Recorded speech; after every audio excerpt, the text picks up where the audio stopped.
হঠাৎ চলন্ত সাদা রঙের একটি প্রাইভেট কার থেকে ছো মেরে টেনে নিয়ে গেল রাস্তায় দাঁড়িয়ে থাকা এক নারীর ব্যাগ। সঙ্গে সঙ্গে ওই নারী মাটিতে পড়ে যান। ব্যাগের সঙ্গে টেনে হিচড়ে সেই নারীকে নিয়ে যেতে থাকে ছিনতাইকারীরা। এমন এক ভিডিও সামাজিক যোগাযোগ মাধ্যমে ছড়িয়ে পড়েছে।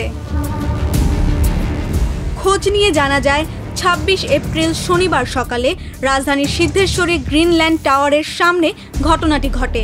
ভিডিওটিতে দেখা গেছে গাড়িটি ওই নারীর সামনে আসার ১-২ সেকেন্ডের মধ্যে ভেতর থেকে একজন ব্যক্তি টান দেয়। মুহূর্তের মধ্যেই ওই নারীকে গাড়িটির সঙ্গে টেনে নিয়ে যেতে দেখা যায়। এ সময় ট্রলি ব্যাগটি ঘটনাস্থলে থেকে যায়। তবে আশেপাশে থাকা ৩ ব্যক্তিকে দৌড়ে ঘটনাস্থলে আসতে দেখা যায়।